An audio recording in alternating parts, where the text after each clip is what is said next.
If you could define for us what you see ascension being, or what is that? Okay. Ascension right now, like we said, is a really large word, and we Mm-hmm. kind of chatted the other day about that because it's gotten so out of hand and it's almost like a flippant word at this point in time. We all know that are studying this realm to some way, shape, or form that the vibrational frequencies of our creational reality are changing. So the actual frequency of our planetary system, if we study things like the Schumann resonance, we are aware that that is changing, that it is upgrading, that it is going quicker. And for someone, and I'm never telling anybody what to do, think, or in fact, right here, take what resonates, toss the rest. I say it all day long because I'm not here to be your truth. I'm just here to say a truth. And we all have a version of that. So there's many, many people walking on this planet that may not even realize that they're walking on this planet because they signed up for it. Okay? That's number one. We signed up for an experience on this planetary system. It is Gaia herself, Mother Earth, that is ascending first and foremost before anything else. And this is the contractual agreement that we all made, or we wouldn't be on this planet at this time.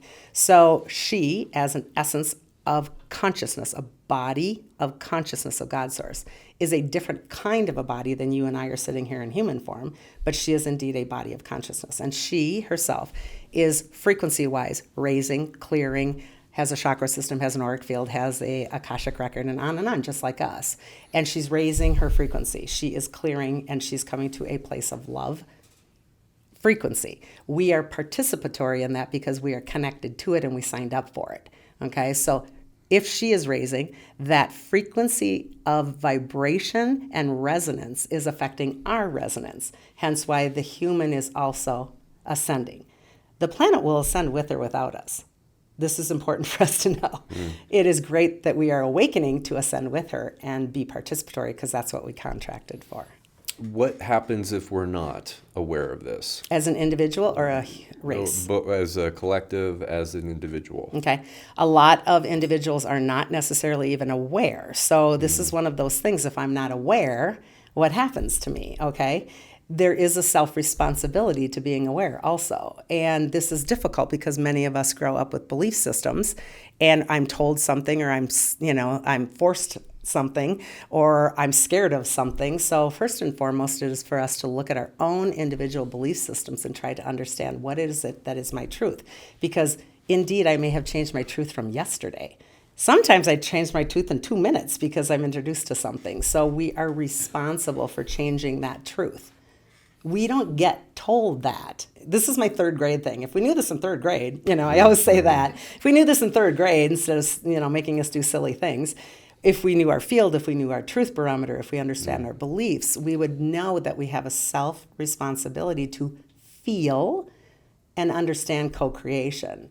So can we say the person that is ignorant to all of this is not going to ascend? Well, that to me is a judgmental thing, and I have no right to judge that, nor does anybody else. So their higher self will judge whatever that is because there isn't a judge when you get there, okay? So it just is a just is. And so, yes, somebody may indeed not awaken to awakening. That doesn't mean that they're bad or something will happen or they're going to fall over dead because the ascension process is doing this, that, and the other thing.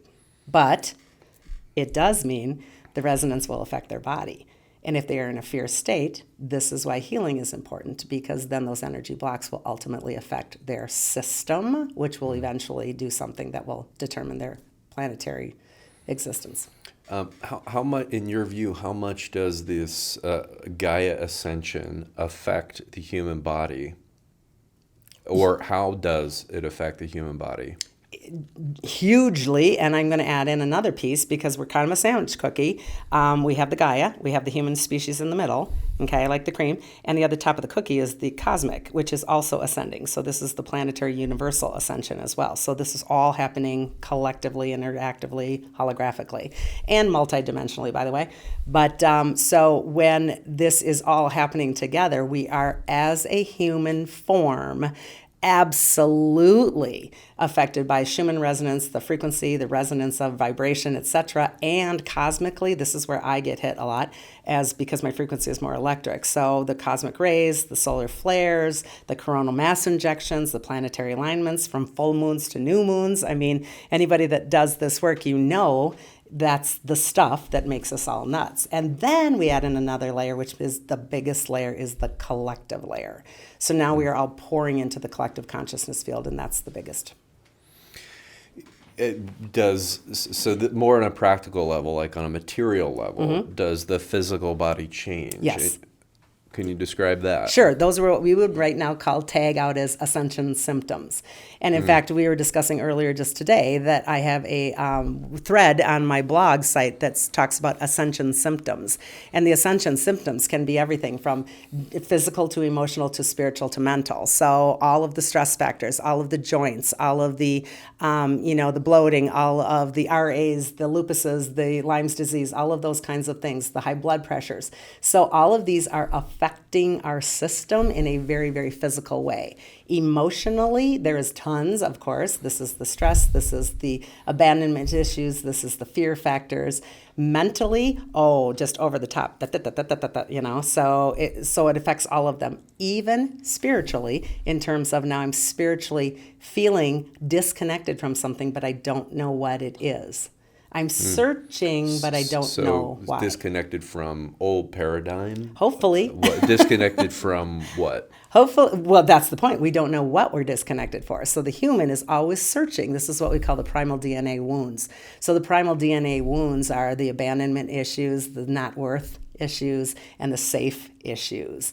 And it's so fun to me because if I have a new client that's a little bit more 3D, and I'm not judging that in any way, it just means that this isn't their world or their verbiage or, and you will say something about being fear-based and they'll very much go, well, I don't have any fear.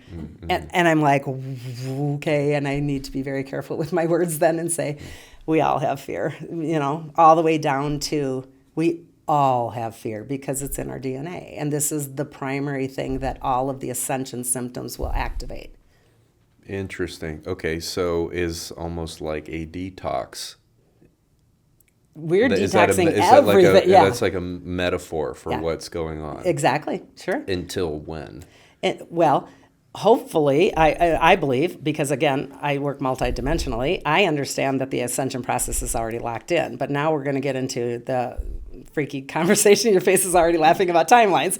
So the timeline is already locked in for many of us that do this work. So the planet is ascended. Yes, it is. But in what timeline? Okay, so this is when it gets a little sticky when we're talking quantum. Okay? So yes, it is locked in. It is done. But we are in the process. So let's do it in A, B, C, D. If A is where we're kind of like existing right now, and D is the lock-in, and it's done in a quantum field timeline, we are still in a 3D way and a 4D way and a 5D way, and we'll explain that in a second, vacillating all of those fields. So we're still in BC, BC, BC, BC. So even if it's done in D and we're thinking we're in A, we're still dealing with B and C, if you're following that. Yep. Got it? So when we get to the 3D, 4D, 5D, basically speaking, we know in our existence that our planetary system is a 3D existence. This is a fear-based programmed existence that has been around for eons. We're all aware of this. We have seasons, cycles, time. We can touch things. We're sitting in a chair, right? And then that 5D has heightened it to a love-based fuel existence where we move to a unity field. I'm a me, you're a you, but I also now understand we're a we. So it is moving us to a loved base unity field, okay? But between 3 and 5, which are two planes of reality or existences, we still have 4, which is what we call the astral plane or the bridge. And this is the one that a lot of people get sticky with because this is where everything exists. Good, bad, and ugly, okay? And it's very important to understand the 4D realm. And it is also very important for people to understand you will never, at this point in time, probably in our biological lifetime, be 110% locked into 5D, no matter how great and mastery you are at this stuff, because we still will be in a 3D existence to some extent for quite some period of time. I don't see the world in 3D when I'm in 3D. If I'm locked into 5D, I see it and perceive it and experience it differently, but I don't go anywhere.